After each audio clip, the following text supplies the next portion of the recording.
A sunny morning in the sunshine. Welcome to Barcelona. Welcome to the final round of Fanatec GT World Challenge Europe, powered by AWS Endurance Cup.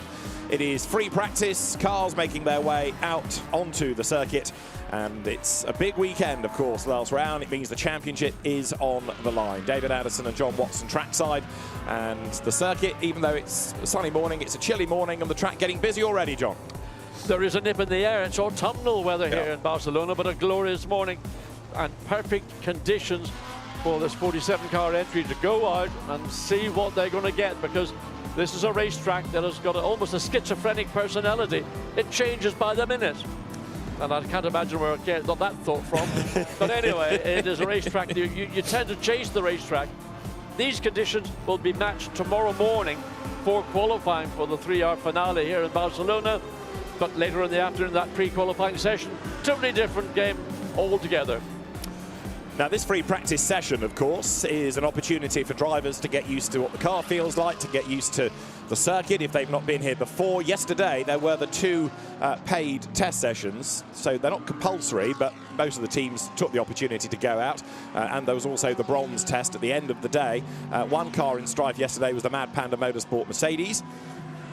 But largely, I think everybody got through the day without too much strife.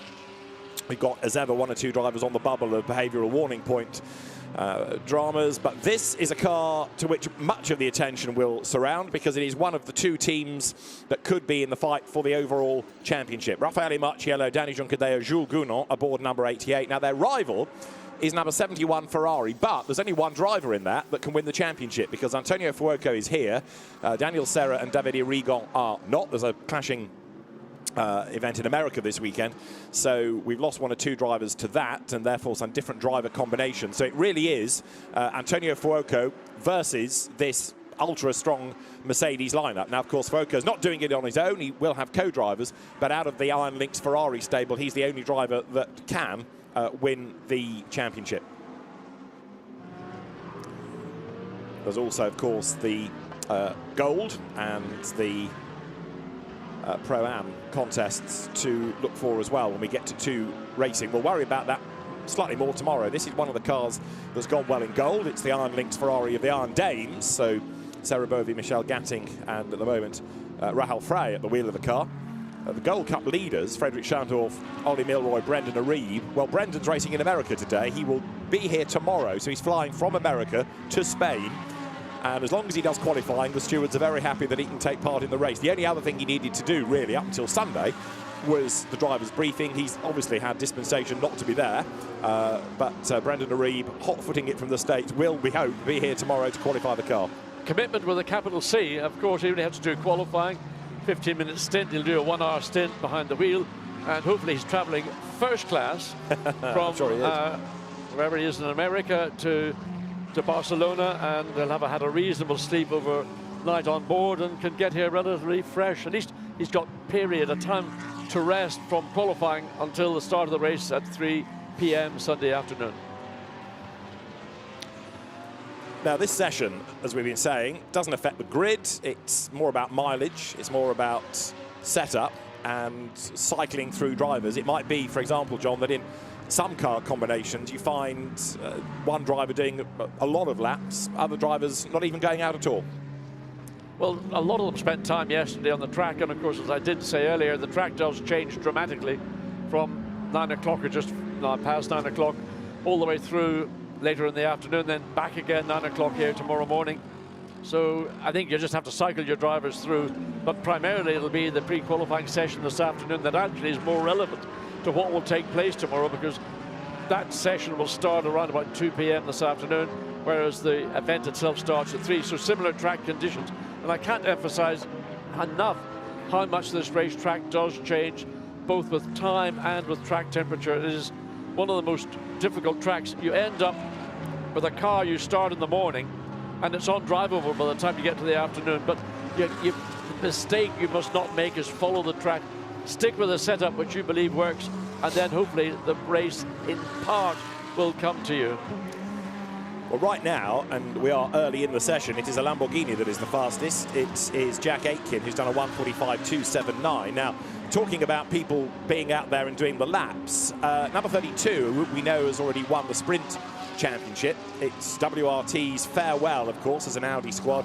But Kelvin van der Linde unable to be here. He's not well. So Ricardo Feller, who has been one of the stars in the DTM this year, he's put into that car, and he's behind the wheel of it, gaining experience of the Audi right now. We've seen Ricardo Feller in Lamborghinis in the past. Andrea Bertolini having a go to try to win Pro-Am. And as ever, he'll be quick in the AF Corsa run Ferrari. Just looking at timing and scoring immediately, well, I was going to say Jack Aitken, now Fred Verviche, setting times almost, well, in fact, well, it's even Jack Aitken has gone even quicker, 1:44.7. That's almost a full second quicker than the times that we saw on Friday. And one, I would suggest that Jack Aitken's time is done as a simulation for qualification tomorrow morning. And that kind of time, 1:44.7, is, I suggest again, a time set on a brand new set of Pirelli rubber to get the information that that team will look for, Emil Frey Racing will look for qualifying, because it, as is ever in Barcelona, qualifying is key. First lap, always a lottery into turn one. 47 cars may go into turn one. You have to count them out. Not always will be 47 coming out. So a very, very strong run right now by Jack Aitken. Fred Verviche is responding. He's currently just under half a second behind, but he's now set fastest sector time in sector one. So I think looks like a number of teams. Raffaele Marciello up into third, quickest on the 1:45.288, but he's only so far got green against the three different sectors of the circuit.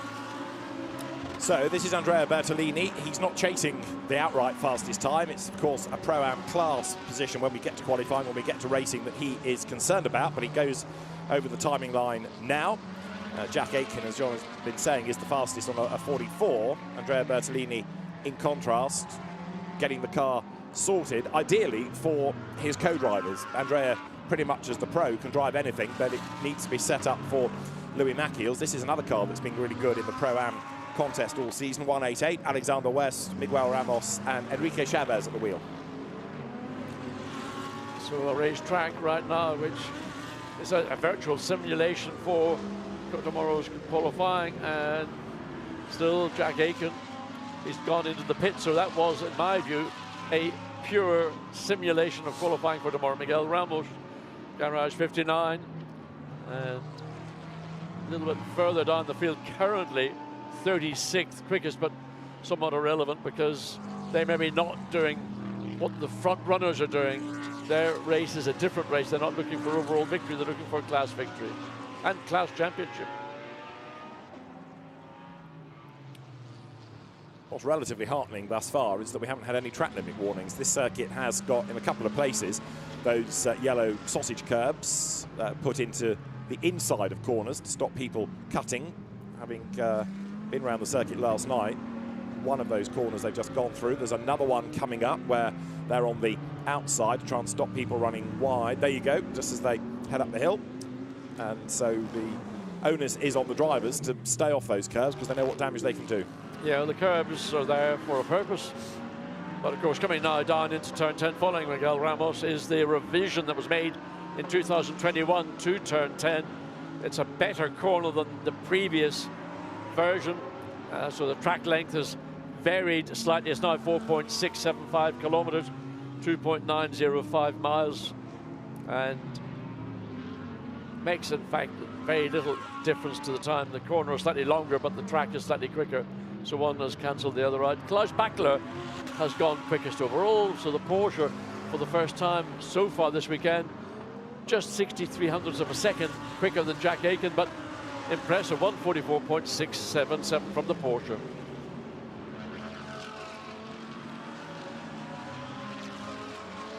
So yeah, Klaus Bachler, 63 thousandths up. This is Raffaele Marciello, goes first. So the frustration of losing the sprint title might be assuaged by winning the endurance, and overall comes down the pit road now. So number 88 Mercedes down the pit lane, and Raffaele Marciello may well stay behind the wheel. They might cycle through to Jules Gounon or home hero Danny Jonquidea. Now, this is the car that they're up against. This is number 71 Ferrari.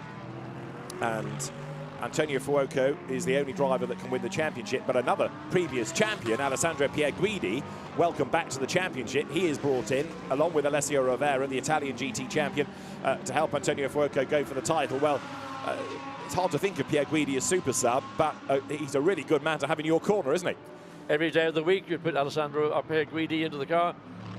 So much experience and so much success, and thinking back to Spa last year and that amazing overtake he made on the 32 Audi on the run up through Blanchimont. I mean, one of those memories that'll be there for a considerable length of time. An outstanding Ferrari competitor, and while others are off in events in North America, he's drafted in and a big asset to that Iron Lynx Ferrari team.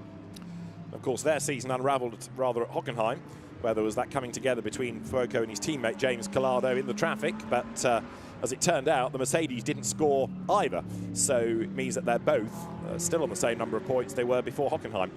The only difference to factor in, of course, is the point for pole position that we'll think about tomorrow.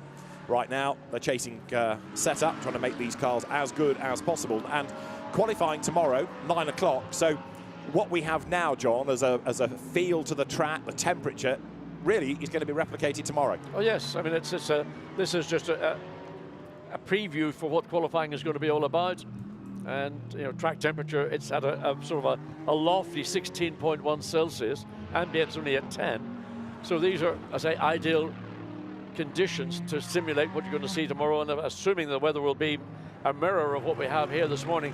So that's why we saw very quickly that time, I mean, virtually a second a lap quicker than we saw, but the best of Friday running 1:45.5 was the best time set effectively in both the two sessions available to the teams, and that's been eclipsed by just under a second.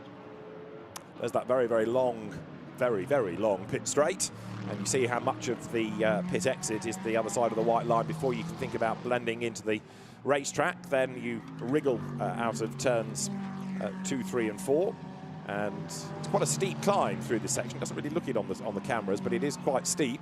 John's looking at me in that way. I just think, did you have to go down a gear when you're running the circuit, or were you able to manage in high gear? I was on the wrong setup, but I did drop down a gear, I accept, yes.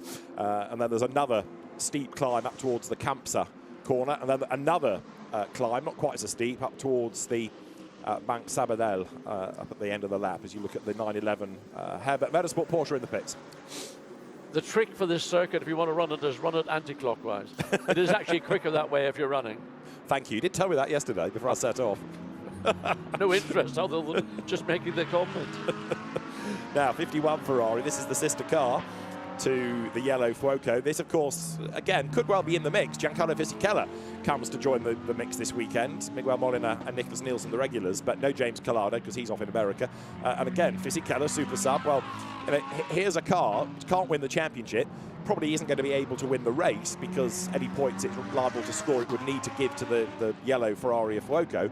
But a bit of a wobble out of the last corner. This is going to be in the mix and taking points potentially away from the Acodis ASP Mercedes.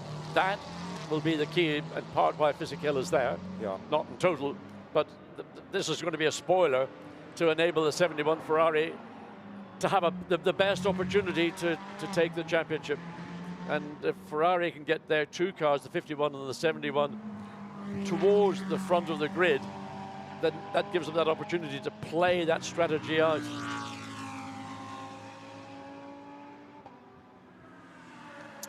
So Klaus Bachler's Porsche remains top. 51 Ferrari, which we're looking at. Nicholas Nielsen doing the first driving duties in it. Not yet jumping up to the top of the times. He's sort of languishing towards the bottom end of the top 10. We've got 47 cars, I think I'm right in saying, this weekend, and 47 have ventured out, so pretty much all there. Klaus Bachler fastest by 63 thousandths. Nicholas Nielsen then 11th quickest now, and comes towards the top of the circuit at Bank Sabadell. They're into either Europe car or turn 13, depending on your preference. So Nielsen towards the end of the lap, but in sectors he's not really sparkling here. No, you can see the times are significantly away. But, I mean, they have not done what other teams would appear to have done, and that's put on either the freshest or a new set of Pirelli tyres. But just interestingly, the 63 Lamborghini, which Jack Aiken initially was the pace setter with, that's now been handed over to Albert Costa. So Emile Frey Racing are giving, essentially, I would say, all three drivers an opportunity to run in these cool conditions, again, as a preparation for qualifying on Sunday morning, as Nicholas Nielsen brings the 71 Ferrari in back to 88. Danny Juncadella is behind the wheel of that, so Raffaele Marcello has done his initial run. So again, a mirror Mercedes and Iron Lynx doing similar things. Wow, get pretty wide on the exit. And look at the 32, is that the 46 behind? It is. Who's behind? Is that Fred? It was Fred Verviche earlier. Yeah, Fred Verviche still at the wheel, which is interesting that he, if you like, he's given the first duties, go out, set up the car, and then Valentino Rossi, to whom this circuit matters as well, big bike circuit, he will perhaps do the bulk of the driving. And Nico Müller, the third driver, we now know heading to Peugeot at the end of the season. Fred Verviche's future rather less clear. Well, I suppose there's a number of drivers who have been racing for Audi over goodness knows how many seasons, and with this being the last round of WRT representing the brand,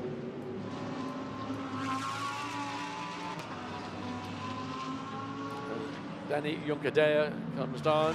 So let's have a look and see. 145.2 was or is their best lap. Juncadella is just on 147.5. So a work in progress for the Spanish driver.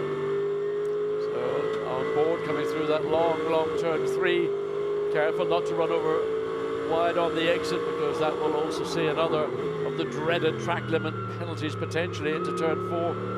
Early in, let the car swing out wide and then straighten it up, get back across to the right, and then this tricky turn 5, and the track falls away from you, and the front of the car wants to wash out, and that's where you can get into trouble just running too wide on the exit. You can even catch the gravel on the outside, then flick into 7, and again on the exit, this transition back through 8, the curbing on the inside. So up the hill, this is the hill where David was panting like a greyhound, not like a greyhound, like a Grand National runner, and then he was able to coast downhill into turn 10. And it was bliss, I tell you. Late braking here, part of the circuit that's really easy to get wrong, and as we've seen in the past, take people off with you if you're not careful. So all the way through turns, this long turn 12, and then the short run down into the final section of the circuit, and turn 13. Not much of a corner, and then you got this unfortunate chicane, which has been here for a number of years now for reasons of safety, but it does break up the rhythm of the circuit. Then the final turn 16, great corner, was even better corner before the chicane was introduced, but the concerns that it was getting so quick that the runoff on the outside was claiming cars at a pretty rapid rate. There's the Inception McLaren. It makes its way up the hill out of turn 8 through turn 9. Looks pretty well planted.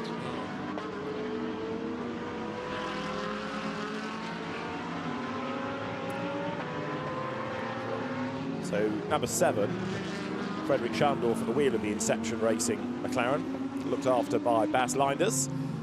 And we know that Frederick Schandorf is good from his days in Super Trofeo, but he's also been one of the unsung heroes, really, of the championship this year. Of course, this Gold Cup introduced this season, it's been a big hit. And on his outlap, comes down towards the chicane. He's got the Mercedes behind, the Jeff Kingsley, Sebastian Bode, Valdemar Eriksson Mercedes. That was Valdemar Eriksson at the wheel earlier in the session. That's now pitted, so it's a clear ride for the McLaren up towards the line. The McLarens, I think it's fair to say, have got better and better as the season has gone on. I mean, it's a work in progress, and it's an improving car. Another car that's improving is the number 2 AMG Get Speed Mercedes GT3. Maro Engel gone quickest overall, 144.3, and equally the 33 WRT Audi. Tomita behind the wheel, he has done a strong job up into 4th position. So a lot of work going on in the pit lane, and indicative of what we might see qualifying. So at the minute, a low 1 minute 44. Pretty good effort. That's just 0.3 of a second ahead of the 54 Porsche Dynamic Motorsport. Alessio Piccatello behind the wheel. That was the car driven by Klaus spectacular a little bit earlier in the session. Yesterday, the 2 test sessions, both topped by McLarens, interestingly, but we're already quicker than those times within the first 20 minutes of this session. They were doing 45s. Yesterday, we're into the 1-minute 44s, as you say. Engel quicker than Picariello. Albert Costa now taking over from Jack Aitken. That car, the Emil Frey Lamborghini, that's now third in the times, but the times are dropping, possibly because it's nice and cool this morning, and that's helping the engines. Helps a lot with the engines, helps a bit with the aero, but primarily it's just it's the relationship between the cool track temperature but getting tire temperature and the cooler air, which helps the engine, as we mentioned. So these are the best of the conditions that the teams will be dealing with over the weekend.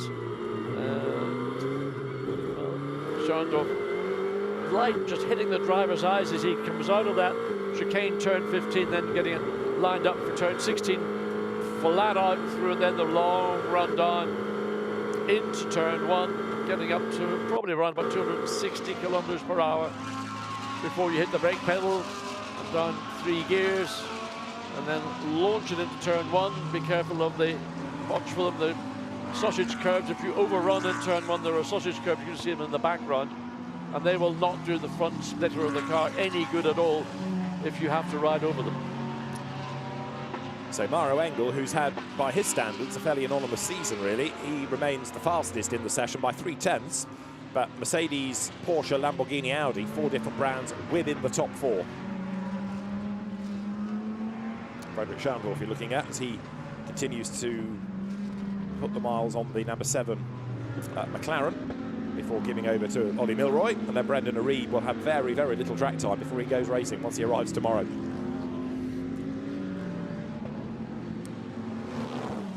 So just coming up to 23 minutes into this session, and yeah, a good run so far. Pretty much everybody of the front runners. Thomas Neubauer, we're just watching the Gulf liveried WRT Audi, and that's a Silver Cup, and aren't they the winners? They are the winners of the Silver Cup. That was determined a few weeks ago. Down the hill into turn 10. Right, one silver both in sprint and combined, so taking the sprint and endurance rankings together. As far as the endurance Silver Cup is concerned, they are securing that as well, so there's very little else to win for the WRT drivers here. Just watch the back of the Audi, having to make a small correction, turned in, back looked a little unstable, had to straighten it up. So it goes on and do another run. So that Gulf liveried Audi, very distinctive. It is, isn't it? And well, we're not going to see a Gulf liveried Audi. Well, we shouldn't say that. We might see a Gulf liveried Audi next year. You never know, but not in the hands of WRT. Well, no, that's right. WRT coming to the end of this remarkable association, as way out wide goes the JP Motorsport McLaren. This a remarkable association with Audi, and especially the R8s, before Vincent Voss's team moves to BMW for next year. Valentino Rossi gave a press conference yesterday. He was asked, amongst other things, about next year, and said he will carry on in this championship. Didn't confirm the car, obviously, but has his eyes on Le Mans for 2024, he said, but does want to be on this grid next year as he's still learning. And it's going to be fascinating to see exactly what he drives, who with, and how well he goes. He was also asked whether he's going to be doing the Gulf 12 Hours, which is the last round of the Intercontinental GT Cup, and the question was answered such as, well, I'd like to, but it's about finding a car by that stage, because the WRT and Audi Association, well, won't quite be at an end if they are fielding cars within IGTC, but there'll be fewer available. I think that if Valentino wants to do that event, he will be doing it in the number 46 Audi, from what I was told back at Valencia, and look forward to hearing the announcement of the plans for WRT in the future. Well, they've certainly done an outstanding job for Audi. So have other teams. They've been successful, but whether it's been Attempto, whether it's been Land, whether it's been Santalot, whether it's been Phoenix, it's always been WRT that's been the benchmark team. And they've won sprint again. This car, as we've been saying, has mopped up just about everything in silver. And a replay here of, let's see. Somebody coming out of there. We go. And McLaren, absolutely. Garage 59. I wonder, was that Dean Mcdonald? Because it certainly looked like it was carrying shed loads of speed. Did indeed. Well, the highest placed, or higher placed of those McLarens is Manuel Maldonado's 159 numbered car. Might have been him on a really good lap, or a quick lap at least. That's the Inception McLaren in the pit lane. Oh, a little bit of an overtake, maybe down the inside. Can he get the job done? Looks like he's got a pretty clean overtake. That's Nico Müller in 46. Down for Peugeot, as we said earlier, at the end of the season.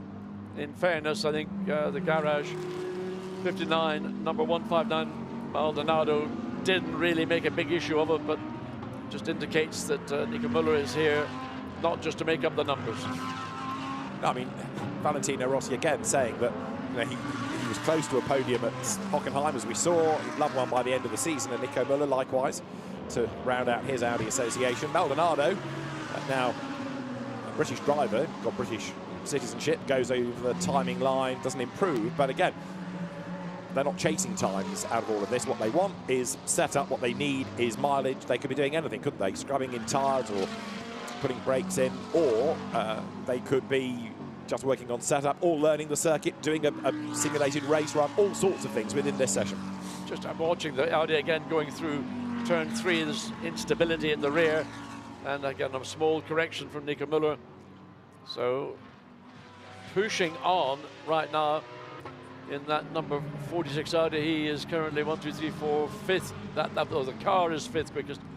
Again, Fred Verviers behind the wheel. Initially set a very strong run, and Nico Müller continuing probably on that same set of tyres that Verviers commenced the session on, and then we'll see Valentino Rossi behind the wheel with, well, how long does he need? Maybe certainly give him the best part of 30 minutes to acclimatise to the Barcelona circuit. I mean, the circuit he's familiar with, but only on 2 wheels. Get the elbows out, get the knee out, get the shoulder out if you're really on it. Nico Müller is on it in that middle sector. Just have a look at the back of the Audis, because it's weird. Like the bodywork's been trimmed away at the back. Exactly. I thought my eyes were deceiving me, but no, you're right. Where the back of the car is, you can see more of the rear wheels, because there's certainly on this car some of that bodywork that's been removed, and it's not flicked off by bouncing over the curbs. Now what we ought to do is have a look at other Audis, I guess, and see whether it's unique to 46 or whether this is a WRT trait across lots of cars. And a Homologato special. Don't know, but I mean it was obvious. You can just see, you can see a lot more of the rear wheel on both sides. And look at this 30th WRT cars. Let's just say again, look. So it's interesting that Audi, the WRT Audis, from what we've seen, we need to look at a non-WRT Audi, that view, to see whether they're all running that sort of, I would say, trimmed, like a short back and sides to the rear bodywork. So what's the benefit of that? Aero. Okay, that's 32, and again, that's got the should we call it the short back and sides? It is a sort of, I mean, that looks clearly as if it's been done because it's benefiting the car. It's not done for the aesthetics alone. Is there any benefit to getting rear wheels on and off any quicker? Because you haven't got as much bodywork around the wheel, or is that? Certainly, you can see, you can get your hand around the wheel more comfortably. There we go. Now that's the car collection by Trezor. That's the bodywork. The little end plate. That's the different. That's the original bodywork. Yeah. And you see, they haven't trimmed away that lower part of the bodywork, as it would appear to be the case in WRT. The white bit is missing on the 32 and all the other WRT cars. There you can see the space that it reveals. And also, just to prove my point, the mechanic can get his hand in there much more easily on 32. And he's making a little adjustment in the rear. Indeed. Yeah. I wonder what the adjustment that is. Is that a roll bar adjustment? Interesting that WRT, if it is an aero benefit, have gone with it, and other teams haven't.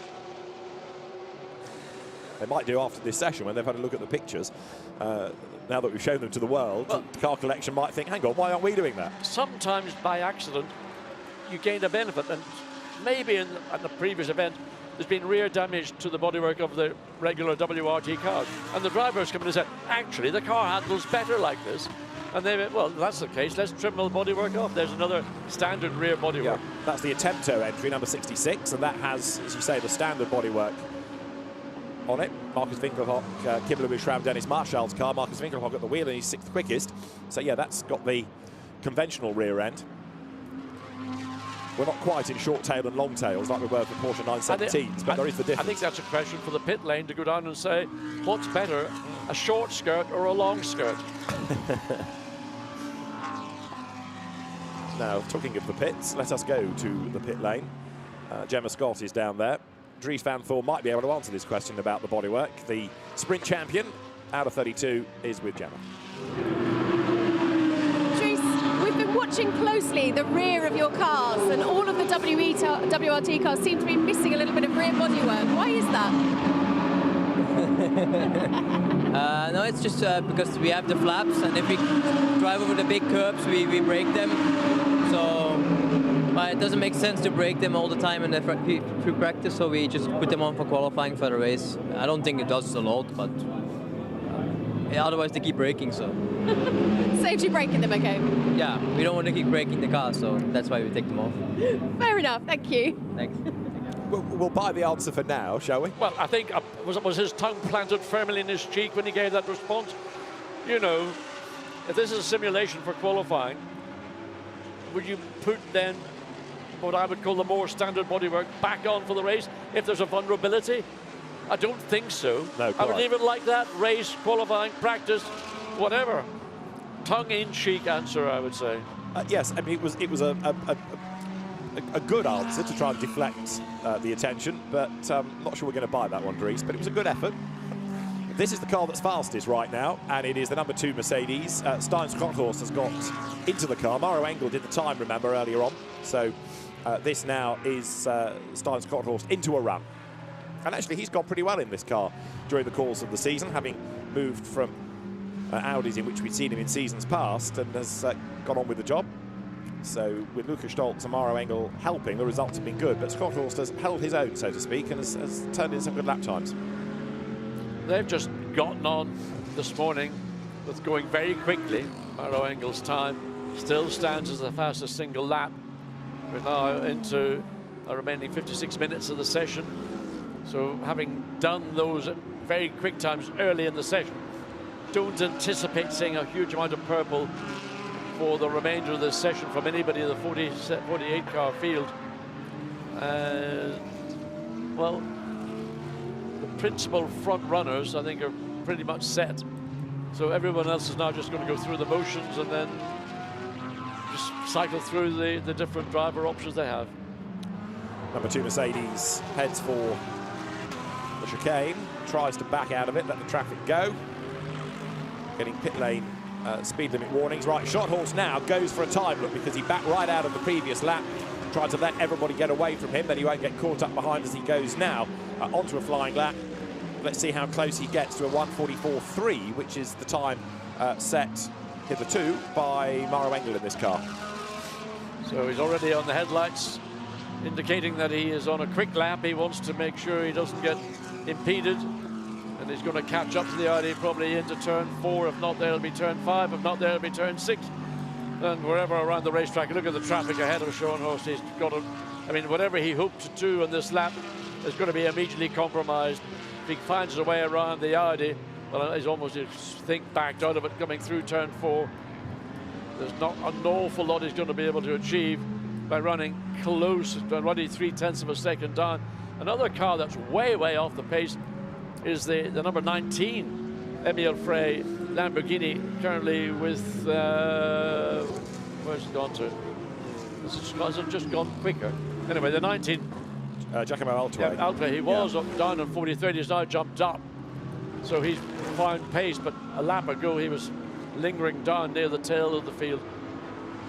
So Scotthorst has gotten through, but look, you can see 1.7 seconds last, so, well, he has now eased off slightly. Unfortunately, anybody behind the Mercedes is going to have to suffer while he finds clearer air, and again, just ahead of him, another one of the Audis. Now, there's a slow car out on the circuit from turn 9, we are being told. Turn 9 is the campsite corner at the top of the circuit, so yes, if I look out of the window, I can see that it's a Mercedes that is going rather slowly, and it's heading at the moment up towards turn 12.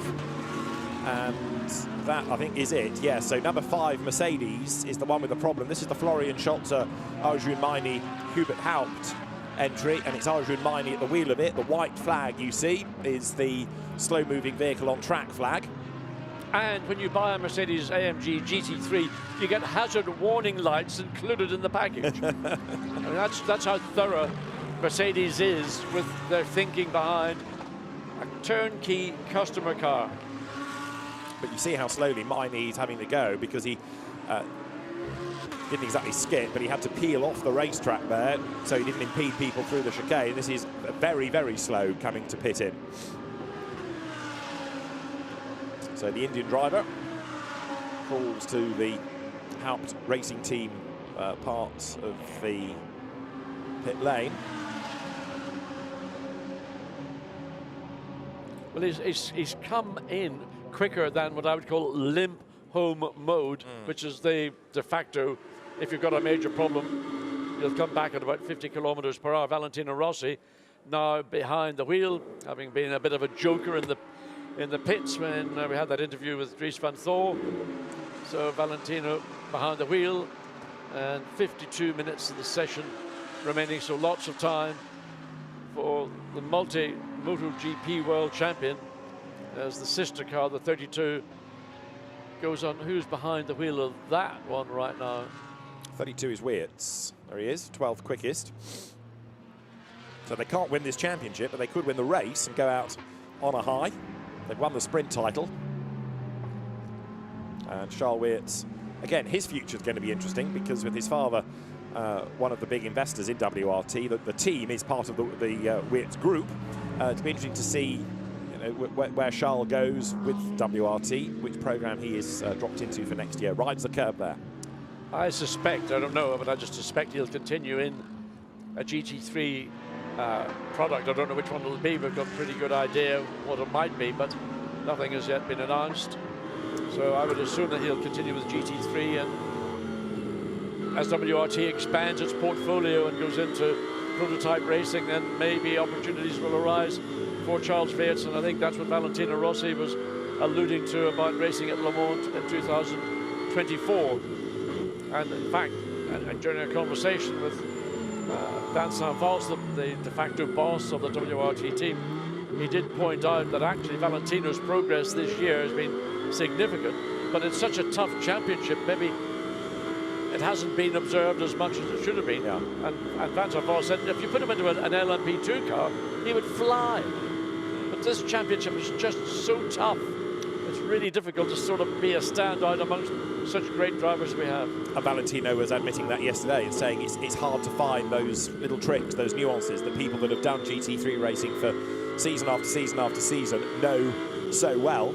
He also made the point that, of course, however much time you think you're going to get over a weekend is always going to be affected to a degree by full course yellows and safety cars. So quite a bit of his mileage this year has been done at a slower pace because of interruptions to races. I know that's the same for lots of people, but again, it's tough when you're trying not only to learn the car, the disciplines, but car racing, never mind any, he's not coming from season after season of other car categories. He's really thrown straight into it. Yeah, very much so. And of course, well, he has raced at other circuits and other circuit racing manufacturers, done some rallying likewise.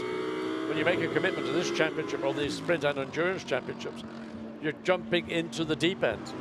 And when you're in the deep end, you need people in with you, not standing on the edges shouting, Valentino, do this or do that. You need to be a team, work together as a team. Charles Weerts down into turn 10. So second gear, third gear, stays back to second gear for that long, frustrating turn 12. You're always waiting for the bite to come. Then the short sprint up to turn 13, down a gear, stay in second gear. And then this frustration, left, right, then all of a sudden second, third, come on.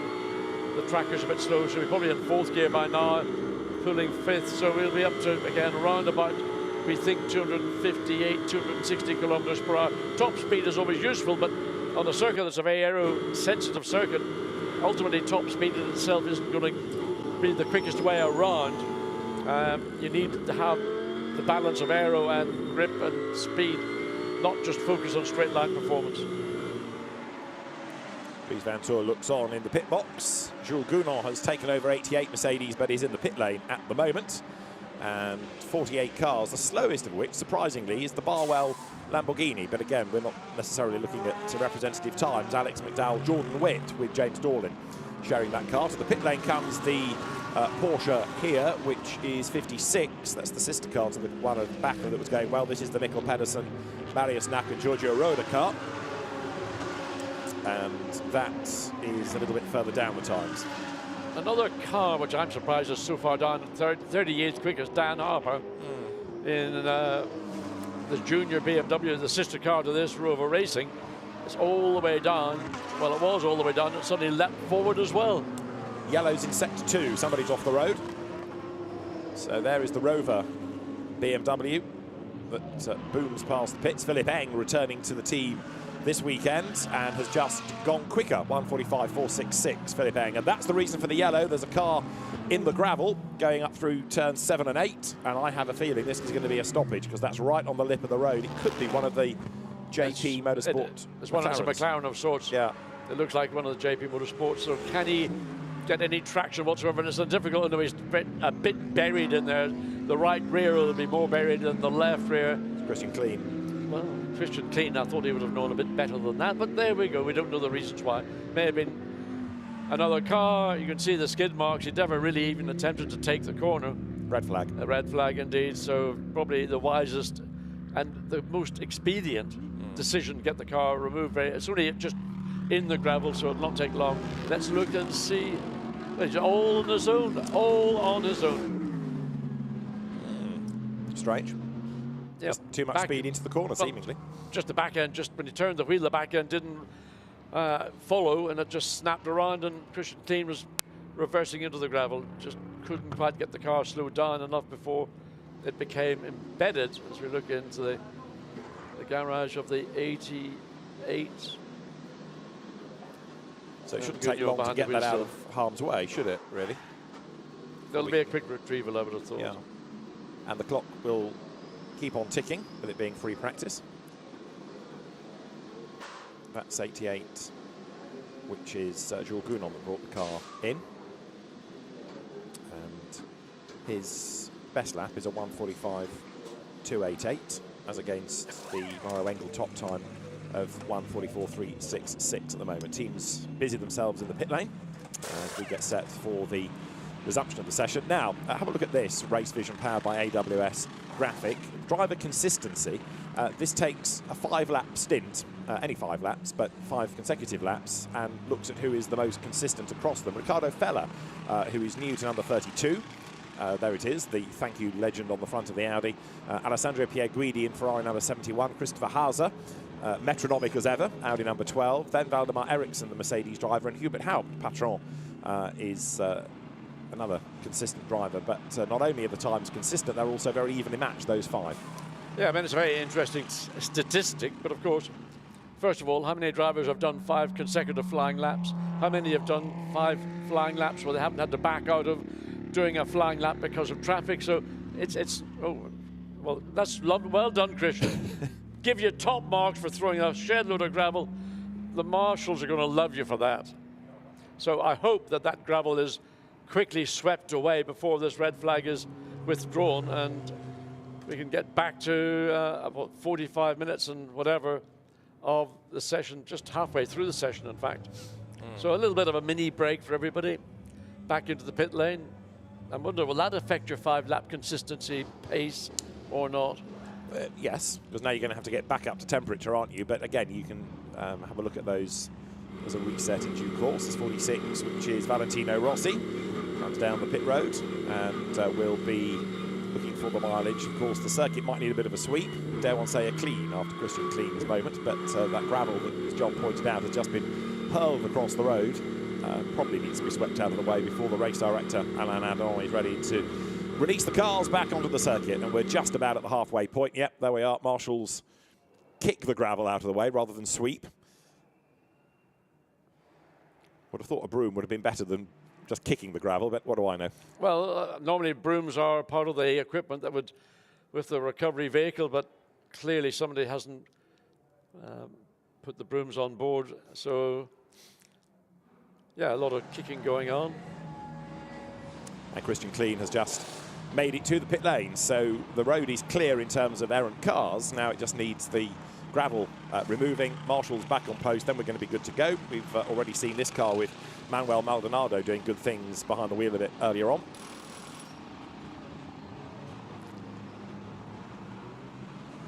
So the session is able to be underway. The fast lane is open, so the teams, those that are eager to, can get the cars down to the end of the pit lane and hit the circuit. Stuart White ready to go in number 14. He was a real star at the last Endurance Cup race at Hockenheim, wasn't he? Yes, he did a very, very good job indeed. I think we made a few comments about his ability and skill behind the wheel. So he will hopefully reflect that again here this weekend. And, well, everybody had to come into the pits under the red flag anyway, so they maybe take the opportunity.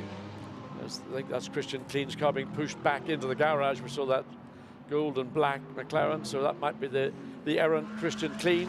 They will want to clean, not Christian Kleen, but they want to clean. It's hard to get K and C. They both sound the same thing, but is a K clean different to a C clean? C clean makes you wet. I'll work that one out later. So Christian Kleen in the pits. The road is cleaned. The car is cleaned. Christian is possibly going to be taken out of the car.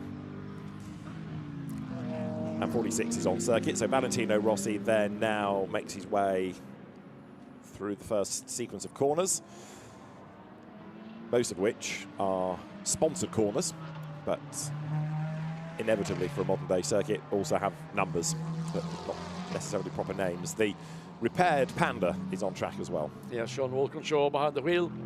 There's only 2 drivers this weekend for the Mad Panda. Sean Walkinshaw, obviously, and Ezekiel Perez Compact, who looked a very happy chappy back in Valencia just 2 weeks ago at the conclusion of the sprint, the 5-round sprint championship. Yes, another 2-driver entry, the Allied Racing Porsche of Alex Malikin and Anchin Guven.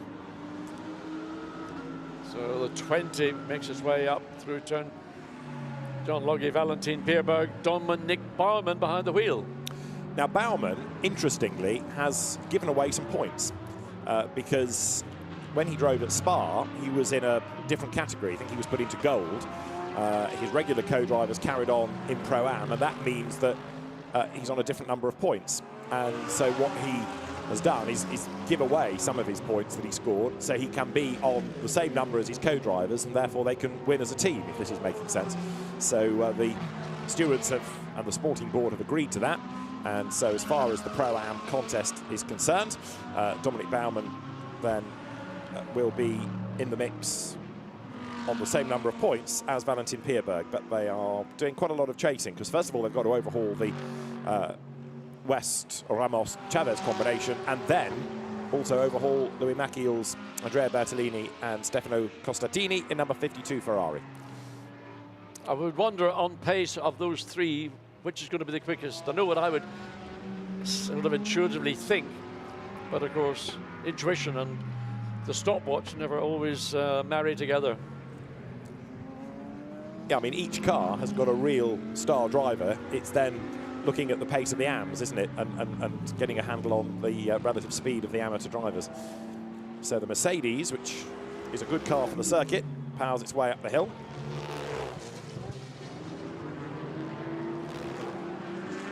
And 40 minutes of the session remain. We've had 1 or 2 improvements. John has been touching on some of them. The driver sequence has been rotated through as well in most of the cars by now. And Dominic Baumann presses on. Slowest though, John, still the Barwell Lamborghini. There must be an issue, because there's no way that that car with the driver lineup should be the slowest of the field, and they've, I think, completed. Well, they've completed 24 laps. In fact, the best lap was on lap 12, but 147.4 is currently, well, it's 3 seconds plus a few thousandths of a second away from still the fastest lap, which goes to still the number 2 Mercedes AMG GT3. That's the team Get Speed car. Maro Engel established that time, what, 15-20 minutes ago. So Dominic Baumann will be quick, undoubtedly, in that car. Number 14, Stuart White, who is currently 8th in the times, or that car is 8th in the times, and he is 11 thousandths shy of number 88 Mercedes. He's found himself quite a bit of traffic, but he might as well get used to it, just like every driver might as well get used to the traffic, because come race day, they're going to have an awful lot of it, and managing traffic's important in the race, and of course in qualifying. Well, there is Stuart White, but just another car's approved. Luca Giotto on the 12 Treasure by Car Collection. That's leapt up into the top 4.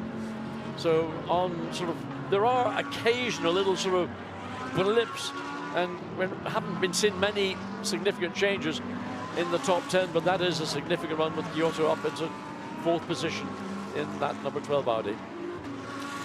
So over the timing line there goes the car that is currently 14th in the times, number 87 Mercedes, the Casper Stevenson Tommaso Mosca Thomas Drouet driven car. Tommaso Mosca at the wheel of it.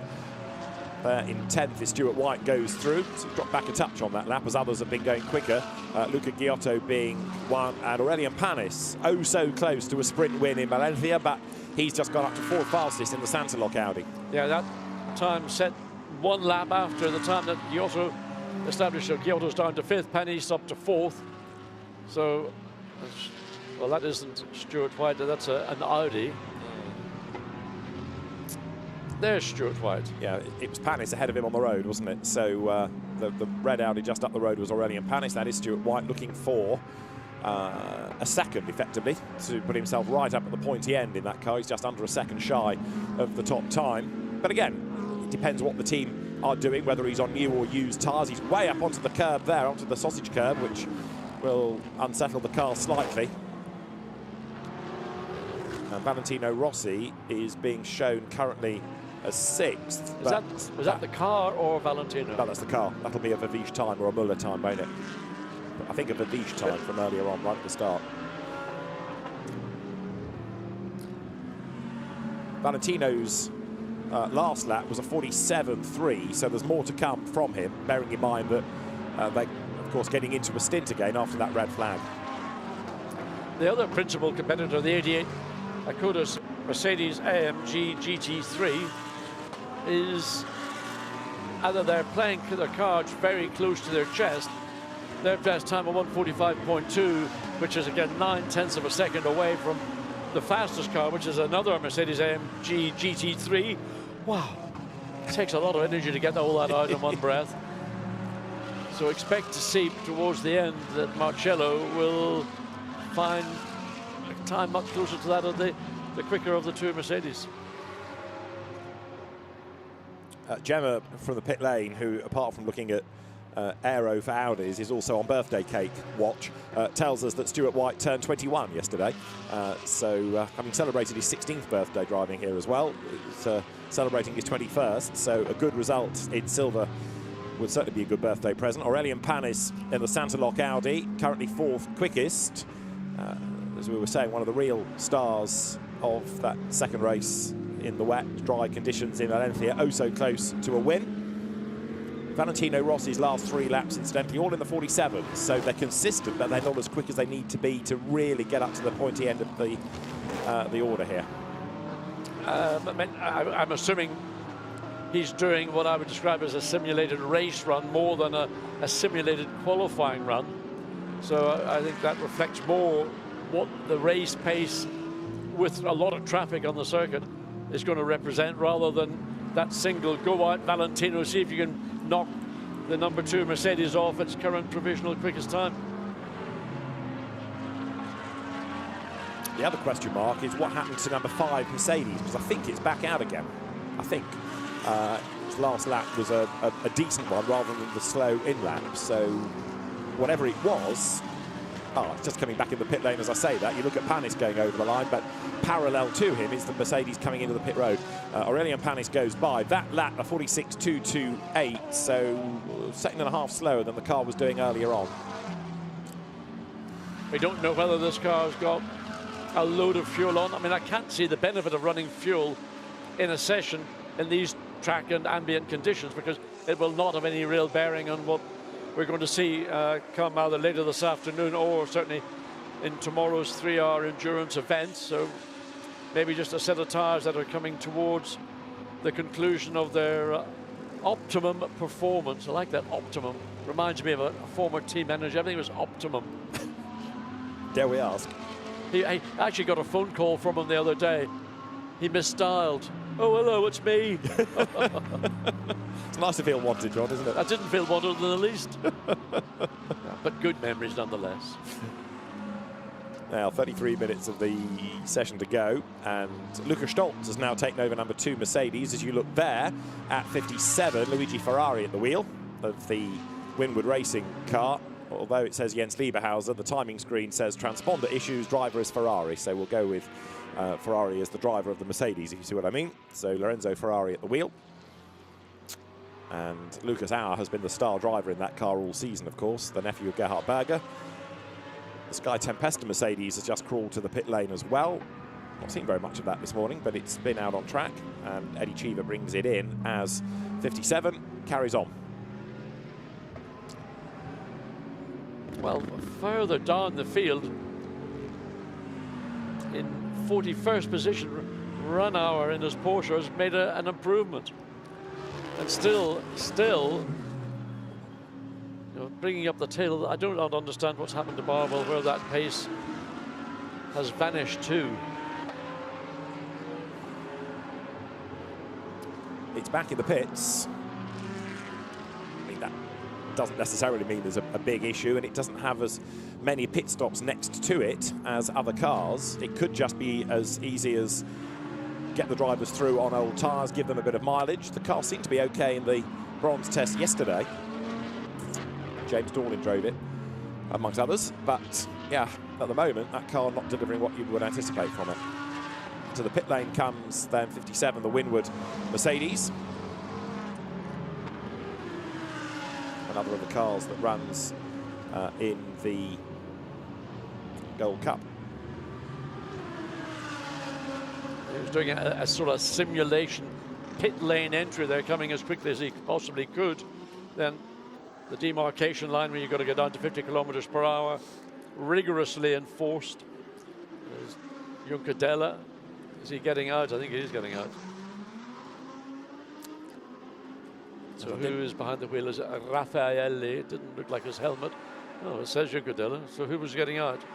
Well, the transponder is set currently for Juncadella. It might trip on the next passing of the beam. I think Jules Gournal has had a go in the car. He has. He missed the Brands Hatch British GT race a couple of weeks ago, of course, because of a sore back. He missed the sprint race in Valencia because of a sore back, but he assures me that he's okay, back to full health. So the rest has done him good, and he's eager to go for the championship this weekend. So the car is back on track. It is Jules Gournal now behind the wheel. So currently, well, looking down to see where the 88 is. It's 8th. Yeah, a bit further down than that. It's behind Charles Weerts and Dennis Marshall. So, but no, again, in the top 10, there's no significant change since much earlier in the session. Now in silver, the Santalot number 26 Audi has the unofficial top time. Now, Matteo Cairoli, all of a sudden, in number 54 Porsche, has done an absolute best in the first sector. You're looking at number 27 Lamborghini. This is the Lippert run car. Brendan Leach at the wheel of it. The Kiwi, very quick driver, Brendan Leach, has been racing in World Challenge Europe in Fanatec GT and, of course, in Super Trofeo this year, and hauling that car up the order. But Matteo Cairoli, like I say, absolute best. We're looking for 54 Porsche. There he is in the background, accelerating then now down towards turn 10, but there's quite a bit of traffic up the road here, John. It's going to be a tricky into turn 10, and you're into this final sector of the racetrack, which is one left followed by a right, and then you lose your momentum, and that's going to be the case. Two cars directly ahead of Cairoli, and you can see already burning the paint off the back of the Mercedes, flashing the lights. I want through. I've done all my hard yards in Sector 1. I got a personal best in Sector 2, and he's bailed. Yeah. And what a disappointment that will be for Caroli, because he may have felt, I've got a time that's going to challenge the quickest so far. Caroli got up to second quickest with a 1:44.6. Now he's got to start all over again. And again, the traffic ahead of him, he will probably be on the tail of before he comes up to complete yet another lap.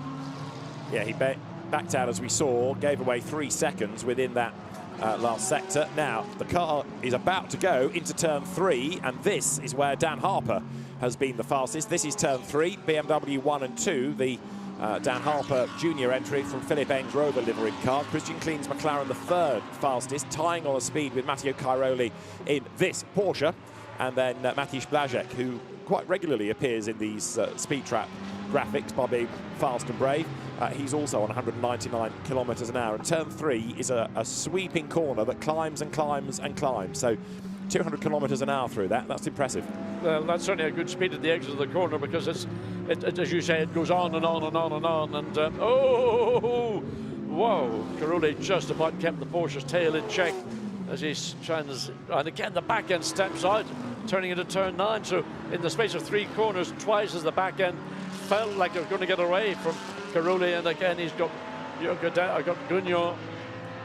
So he's got 2 more cars. Got the Hope Racing Mercedes directly ahead of it. And well, Caroli, I suspect, if he doesn't elbow his way through, he might as well come into the pits, because he's just going nowhere.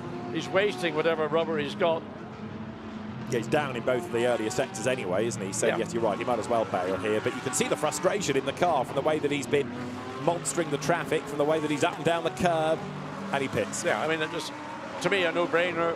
When you've got that level of traffic, your frustration levels are off the radar. And he knows he's got a car that's got potential single lap pace, and he wasn't able to display that to the pace the car had. That could have been potentially a car that sat at the top of the timing and scoring. 27 minutes of the session to go. Now, number 50 BMW bouncing over the curb. Max Hesse at the wheel of it. So coming up towards the completion of the lap, and he's 21st at the moment, Max Hesse. So let's see whether this is going to be an improvement for him. He goes through. The sectors weren't sparkling, and the lap was a 47.2, and the best the car has done is a 45.7 from earlier. So the bulk of the times are certainly slower now as things have got warmer. And, I mean, just looking at the bottom of the timing and scoring, for those big fans of the Barwell Motorsport Lamborghini, they are no longer slowest. They are now 47 of 48. Louis McKeel in the 52A, of course, a Ferrari is the car that's the bottom of timing and scoring. So some progress from the Barwell chaps. In terms of an outright top speed, it's McLaren. Vincent Abril, number 111, the car that he shares with, for this weekend, Christian Klein and Dennis Lind. That's the fastest, 276 kilometers an hour. Look how many McLarens are in that top 5. 4 in the top 5. Only interloper, Dan Harper. Again, the BMW showing good speed on the exit of turn 3. Good straight line speed, 274 kilometers per hour. 2 down on Vincent Abril, but I mean, to be the BMW meat and the McLaren sandwich is not a bad thing. No, indeed. So Dan Harper upholding honour from this car, which, as we've been saying, is the one driven by Max Hesse at the wheel. But again, Hesse is down in the sectors. Only 25 minutes of the session to go, which, Christian Klein aside, has been pretty much, he says, tempting fate, trouble-free.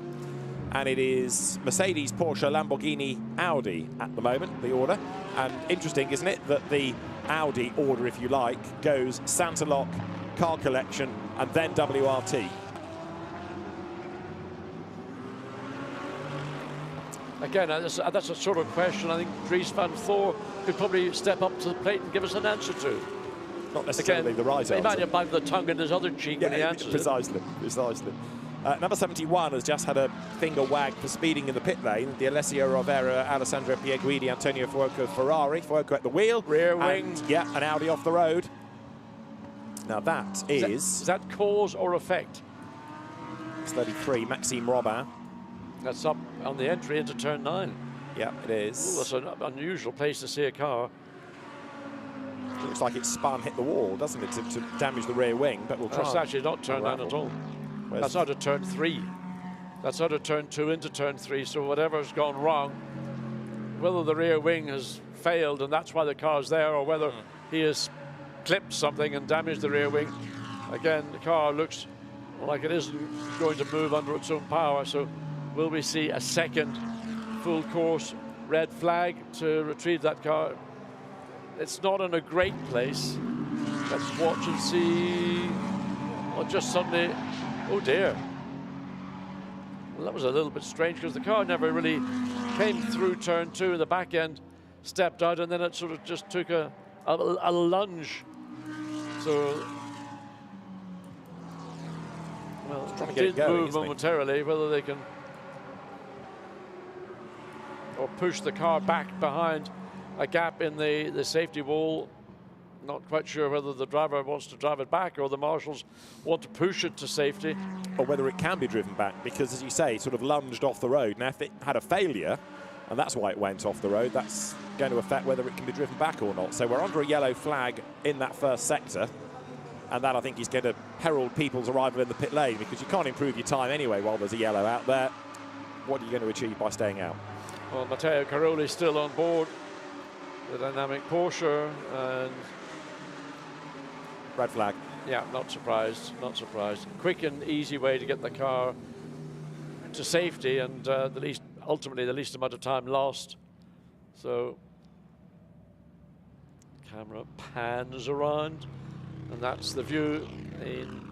It's the entry into turn 3. It didn't quite make the entry to 3. Suddenly the car at the exit of 2 just appeared to shoot across.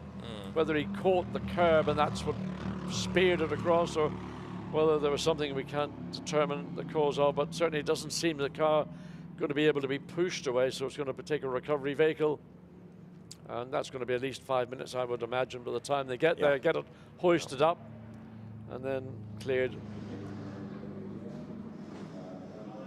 66 Dennis Marshall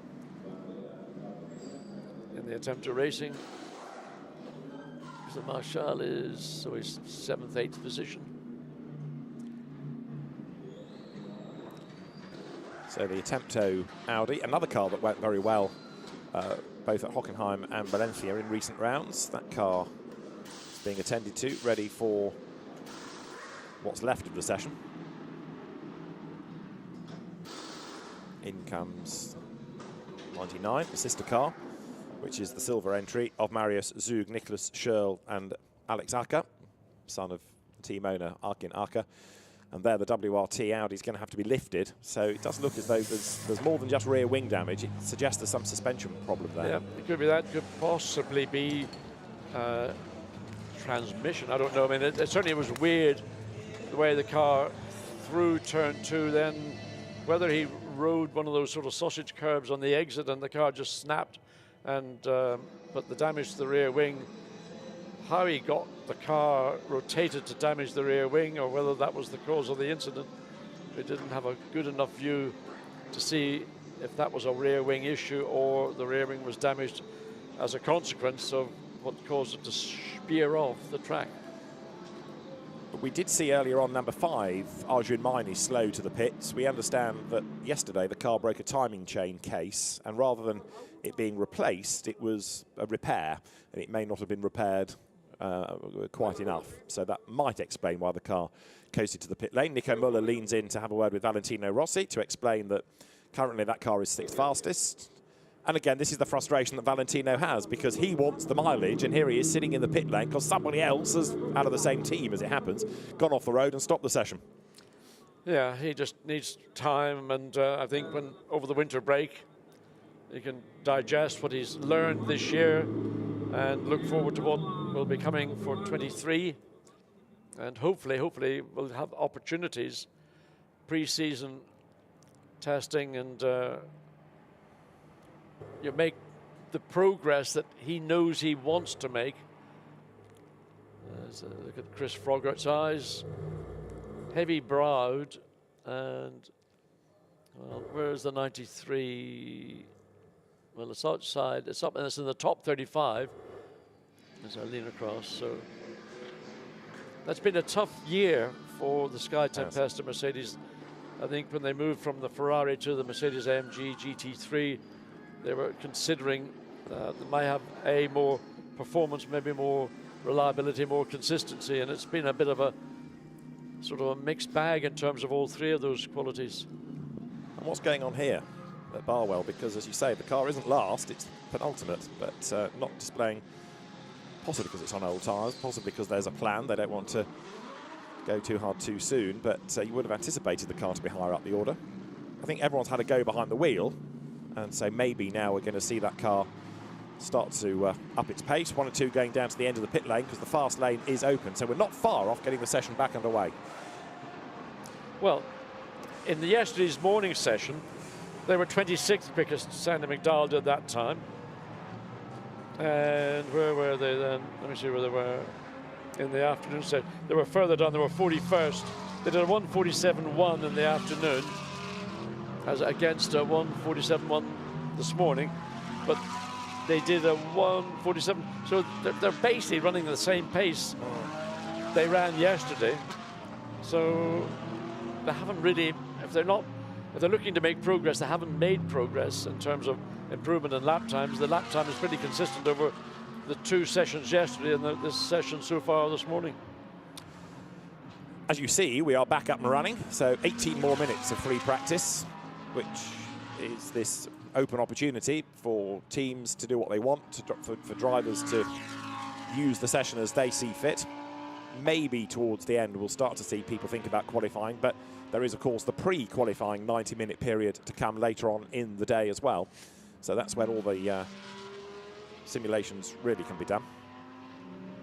And here is Cesar Gazzo in number 26, GT4 graduate. One car we've not really touched on is number 38 McLaren, but after its sizable accident at Hockenheim, good to have the Rob Bell Jota car back with us. And Marvin Kirkhoffer is behind the wheel. Somebody that has been given rave reviews as a McLaren GT driver. Yeah, highly rated by the Jota team.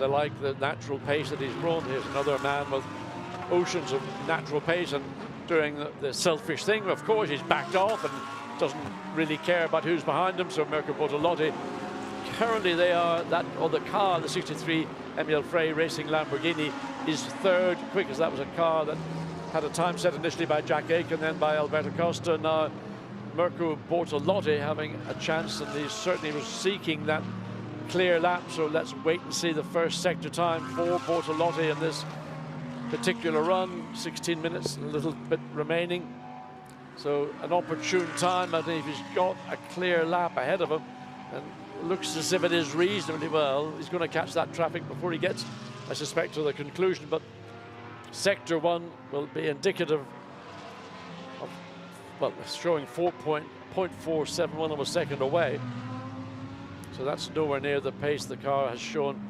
earlier in this session.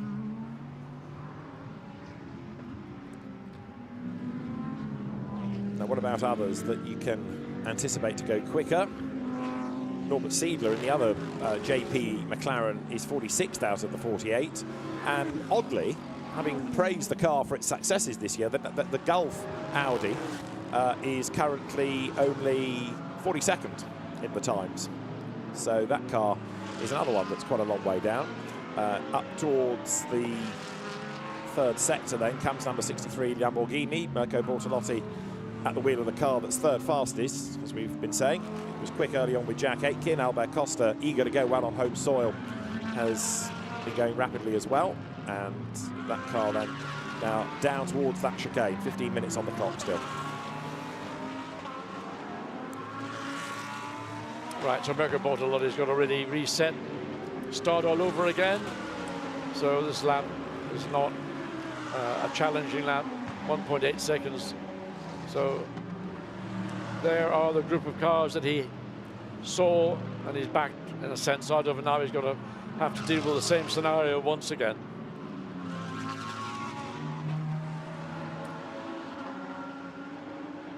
What's interesting is how busy the road again is. Even though there's relatively little time left in the session, the majority of teams eager to maximise that as best they can. Number 5 Mercedes then back out.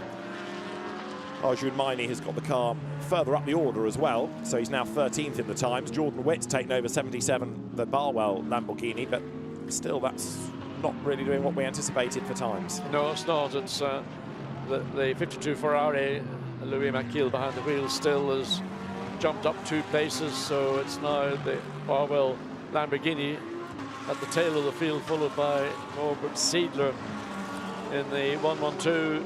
JP Motorsports, the second of their entries, which is in contrast to that. Now, who's gone purple? Dean McDonald. Dean McDonald's gone purple in Sector 2, a personal best in Sector 1, and he's only got a complete Sector 3. So Dean McDonald in the 159 Garage 59 McLaren, absolutely nailing it. So that's the first time we've seen a purple sector on the screen, and well, unfortunately that last sector time way off, lost a shed load of time, and that's really compromised what might have been a startling lap from Dean McDonald.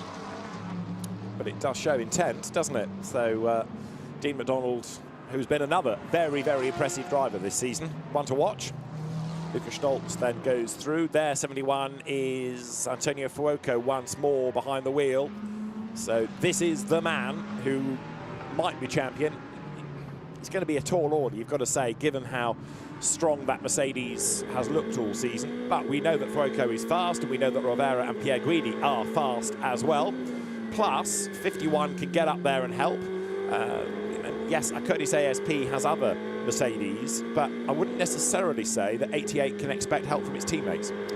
Well, I think 88 are big enough to stand on their own 2 feet and do what they need to do. But what Ferrari and Iron Lynx have got to make sure is they don't have the kind of incident that they had at Hockenheim, where the 2 cars were in effect battling one another, and traffic and whatever resulted in the 51 hitting the 71 and effectively destroyed 71's chances of success. No, it's not going to work, Antonio. You can't dive down the inside of that part of the racetrack. McLaren not ceding ground to the Fuoco-driven Ferrari, and now on the straight line for speed of the McLaren should just draw it away, and there's nothing Fuoco can do about it. It is a surprise, though, that that car is only 18th in the time, so there's more to come, but only really need we worry about that when we get to qualifying.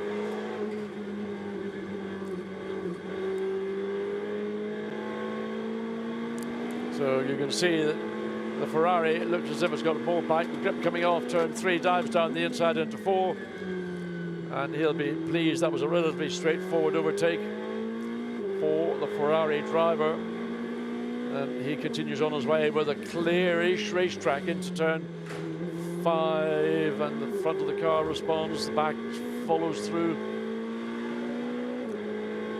and then that quick flick through 7. Watch the curbs on the inside and don't run too wide and hit the curb on the outside. So looks like Fuoco's got enough clear air to give him an opportunity as we go back to looking up the start, finish straight. There is the 38 Jota McLaren. First we've seen of it so far this weekend. Rebuilt. Kirkhoffer behind the wheel. Yeah, it was a big hit that Rob Bell took. He was okay, but a bit grumpy about it, understandably.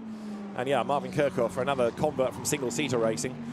Very highly regarded by not only Jota but by rival teams as well. So this car, again, only 27th in the times, but I still think you're going to find it much more competitive when it matters, when we get to qualifying.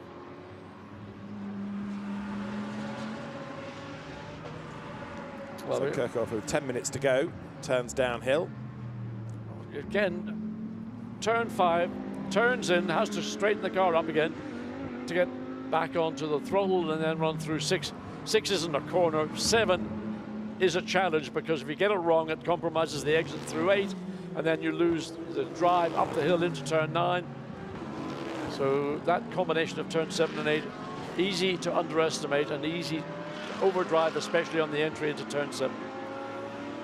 Well, Kirkhoffer is not going to go faster on this lap, seemingly, because he's already dropped a good amount of time in both sectors 1 and 2. We are getting a green out of Dries Van Thor, though, who I don't think has been in the car yet this session, but he's there now, and Dries Van Thor has done the car's best of sector 1. It's not a bad middle sector either. It's not the car's quickest, but it's still not a bad effort. But I don't imagine this is going to see any positional change for that 32 WRT Audi.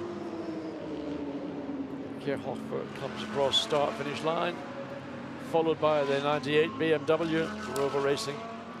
And Carrie Moget, who is in the pits, might be in trouble, or his team might, the Boutsen Racing team, for having given a push start to the car. You're not meant to push start them, it's got to start on the button. Haven't seen a push start. Of course, since I was a boy. Right, this is number 30, only 44th. Jean-Baptiste Simonard at the wheel. We were talking about how they've mopped up in silver, but in this session, that car is a long, long way down the order. Jean-Baptiste Simonard, who made his name in Carrera Cup France before coming to Audi this year, and he, Thomas Neubauer, Benjamin Goethe have worked really well as a combination in the Endurance Cup, and silver is theirs. He's way up the curb there, isn't he, as he comes downhill through turn 5. I think what we're seeing really as the session comes to the close to its conclusion is that people are now running, by and large, the tyre that they have had on pretty much through the session, and the grip, the ultimate performance of the tyre is no longer there, but it's all information gathering, all information learning. Bearing in mind each driver stint is going to be give or take 1 hour. Get accustomed to what you're going to have to deal with towards the middle and back end of your stints. Augusto Farfus in the Rover BMW just up the road ahead, and Simonard again not improving in the sector, so this is going to be a fruitless lap really. Having said the road was busy, now a few people are, I think, bailing from the session. The final corner, turn 16, speed on the way in. It's a Mercedes 1-2 there. Ezequiel Perez Companc, 154 kilometers an hour. Casper Stevenson, 153. Albert Costa's Lamborghini matching it. And then 57, Jens Liebhauser and Dominic Baumann. Again, Mercedes drivers both, 152 clicks. Yeah, in that final corner, it's a Mercedes-dominated speed trap with only the single Lamborghini, again, the meat in the Mercedes AMG GT3 sandwich. So interesting, they're strong there. Other parts of the circuit, the McLaren is strong. Ebbs and flows. Hey guys, we're in Barcelona. This is what you get. Yeah. And how is 88 doing? It is going to be brought back to the checkered flag by Raffaele Marciello.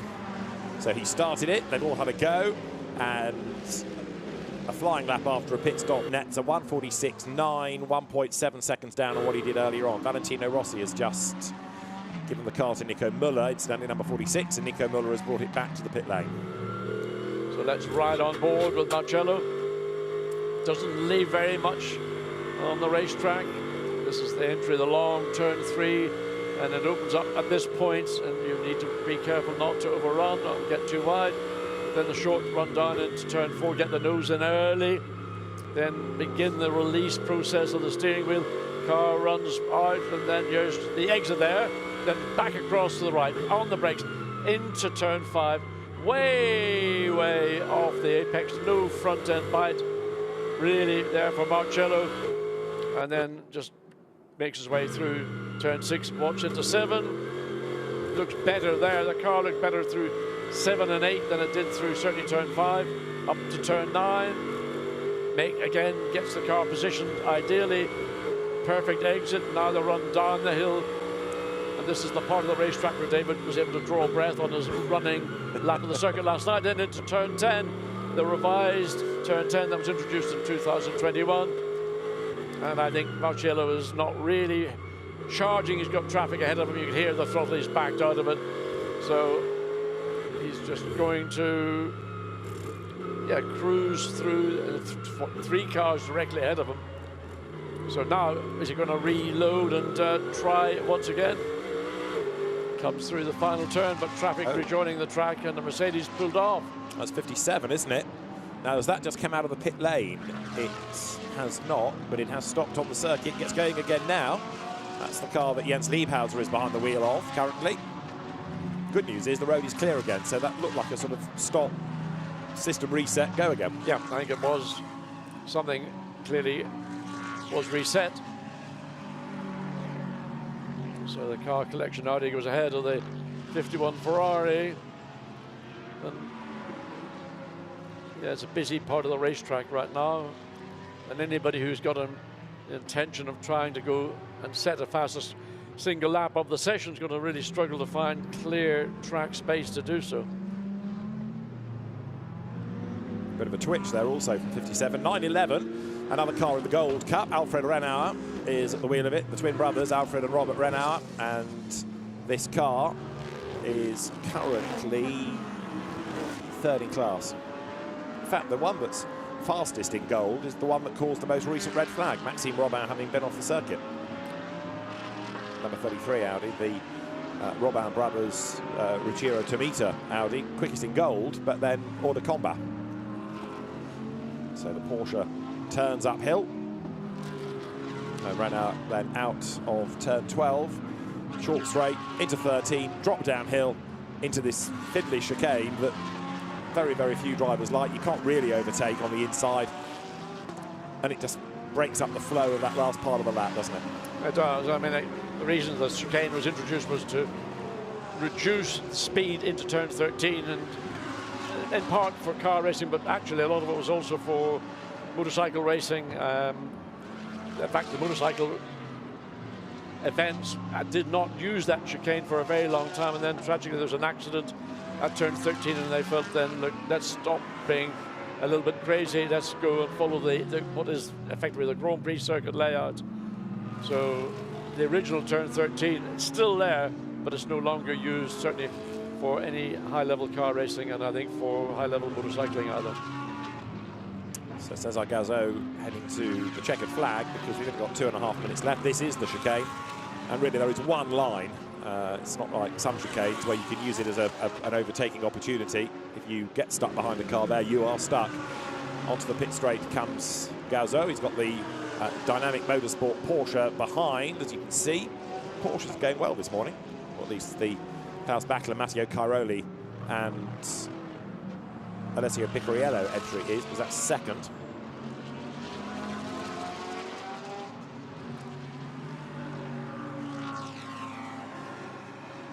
I mean, I wonder when we get to 24 hours down the road, qualifying is complete, will the field be a mirror of that we are looking at right now as the 71 Ferrari steps aside? What's the replay all about? Was that a car getting a little bit wayward? The Mercedes up through turns 7 and 8, or is there something yet to happen? I don't know, we didn't get to see. Well, that's the Fuoco Ferrari, number 71. Antonio Fuoco has done the bulk of the driving in it in this session, I think. But the times haven't really been unlocked. Ferraris collectively quite a long way down. Now, what do we see here? We see Fuoco getting it wrong. Yeah, and that's done that set of tyres. A world of no good whatsoever. A very pretty 360. Kept it on the circuit, but I suspect there's a lot of flat spots. Probably 4 of them, 1 in each tyre. Nearly involved the number 31 Audi as well, the Menchaca Proctor Hutchison car. When a car spins in front of you, basically you should just not deviate from your line, because if you try and avoid the car, inevitably you'll follow the car and you'll end up in contact. So just stick to your line, and the car that's spinning ahead of you will probably, by the time you reach that part of the racetrack, it'll be gone. Spins out of the way, yeah. Right, into the last minute. Others going way, way wide there, coming out of turn 3. Alexander West's McLaren, for example.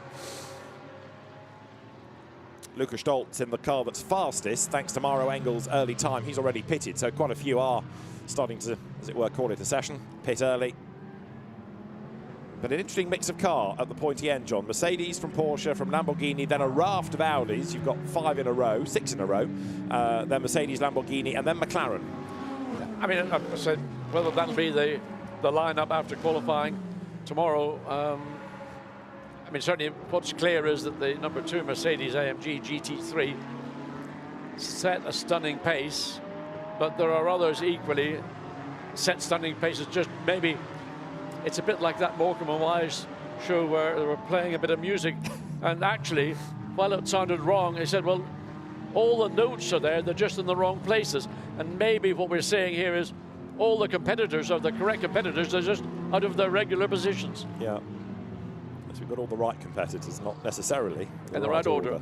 So we'll find out come pre-qualifying if that gives us any more relevant pointers. But this has been a useful exercise for the teams. They'll have come back with data. They'll have been able to fine-tune the setup. For some drivers, they'll have gained experience of the circuit. And equally, there are a couple of teams now with work to do to either find pace or repair a car. WRT's number 33 Audi, which, as I say, fastest in gold, but then causes a stoppage. So there is the fastest car. Mauro Engel did the time, trying to go out of what's been a disappointing season, really, in Fanatec GT on a high.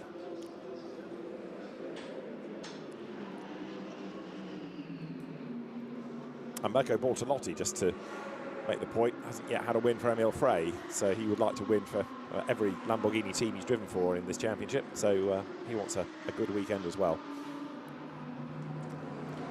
Alexander West has brought 188 into the pit lane. Steps from the car, one of the owners of the team, along with Andrew Kokoli and with Chris Goodwin.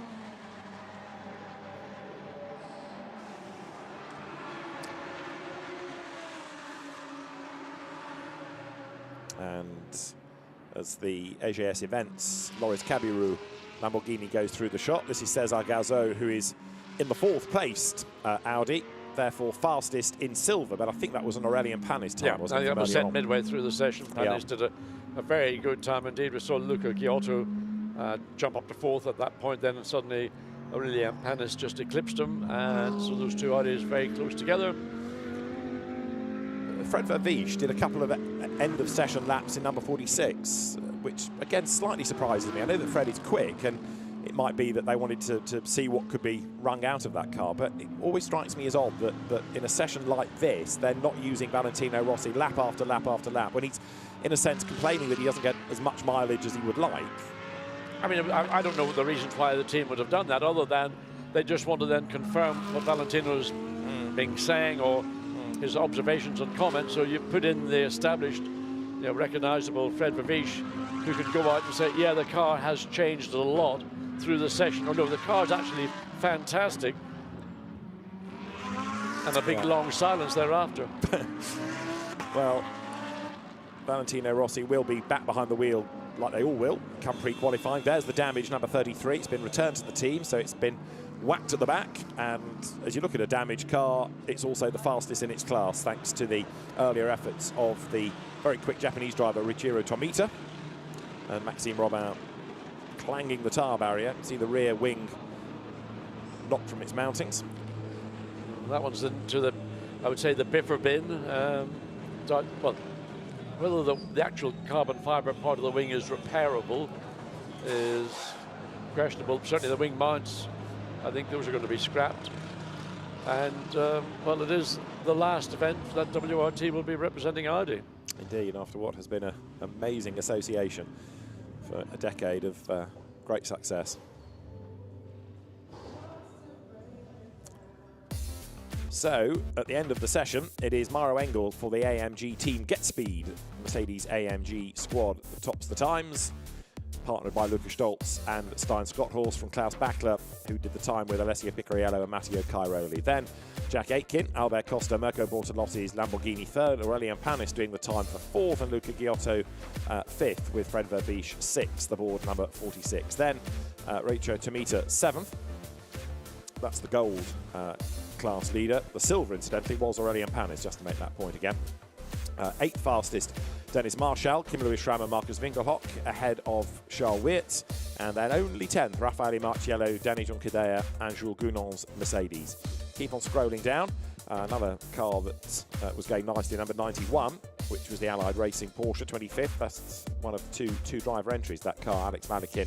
And the Turkish driver, Ayçin Guven, who specialises in Porsches.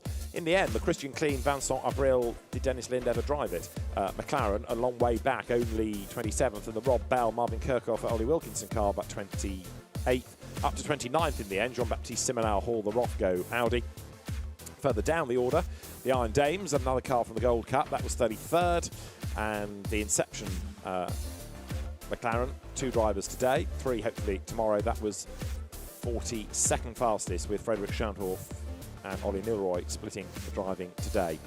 48 cars in total for the final round of Fanatec GT World Challenge Europe, powered by AWS Endurance Cup, and the slowest of them, for reasons we'll try to get to the bottom of, the Barwell Lamborghini. Jordan Witt was the last man to drive it. James Dorlin did the time, but there's a big chunk of time that needs to be found there to propel that car back into the mix for pre-qualifying later on.